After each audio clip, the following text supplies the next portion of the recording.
আসসালামু আলাইকুম। পটাশিয়াম দিয়ে ডিম পরিষ্কার করার ভালো গুণাগুণ আপনাদের মাঝে আলোচনা করব। আপনি যদি মুরগি বা হাঁস লালন পালন করেন তবে এই তথ্য আপনার খামারের উৎপাদন ও সাফল্য দ্বিগুণ বাড়াতে সাহায্য করবে ইনশাআল্লাহ। ভিডিওটি ভালো লাগলে লাইক, কমেন্ট ও শেয়ার করতে ভুলবেন না।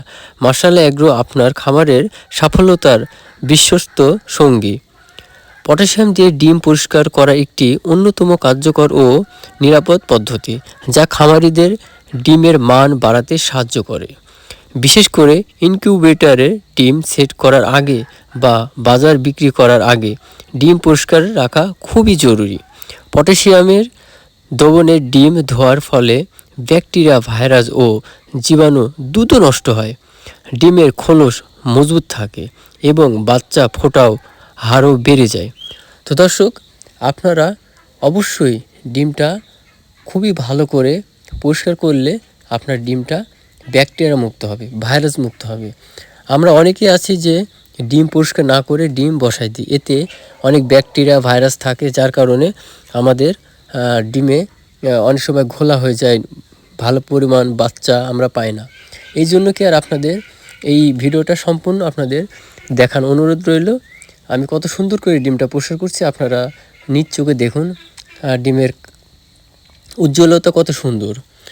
এই জন্য অবশ্যই পটাশিয়াম দিয়ে ডিম পরিষ্কার করা সঠিক নিয়মগুলো আপনারা অবলম্বন করবেন। এ হচ্ছে ডিম, আমি বেশ কটা বসাচ্ছি।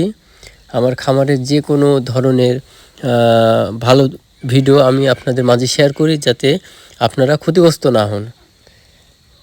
এ হচ্ছে আমার একটা ছোট্ট খামার, আপনাদের মাঝে শেয়ার করতেছি। ডিমকে আমি সুন্দর করে পটাশিয়াম দিয়ে ধুয়ে এখানে বসাই দিলাম। এখন আমার কুকচি মুরগিটাকে আমি এখানে বসাই দেবো। এটা হচ্ছে আমার কুকচি মুরগি। সে একটু কমফোর্টেবল ফিল করতেছে, কারণ সে দেখতেছে সেটা কি তার ডিম কিনা।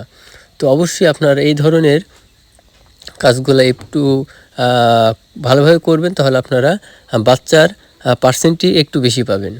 তাই বলবো আপনারা দেখে শুনে একটু ডিম বসাবেন এবং একটু কেয়ারলি থাকবেন যে ডিমটা আসলে কি মুরগি ঠিকভাবে গোস্ত করে নিতে পারছে কিনা।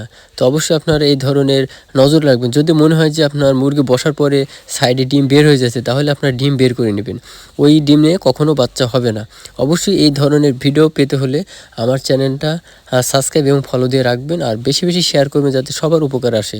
তো গাইস, আজকে এই পর্যন্ত। সবাই ভালো থাকুন, সুস্থ থাকুন। আল্লাহ হাফেজ।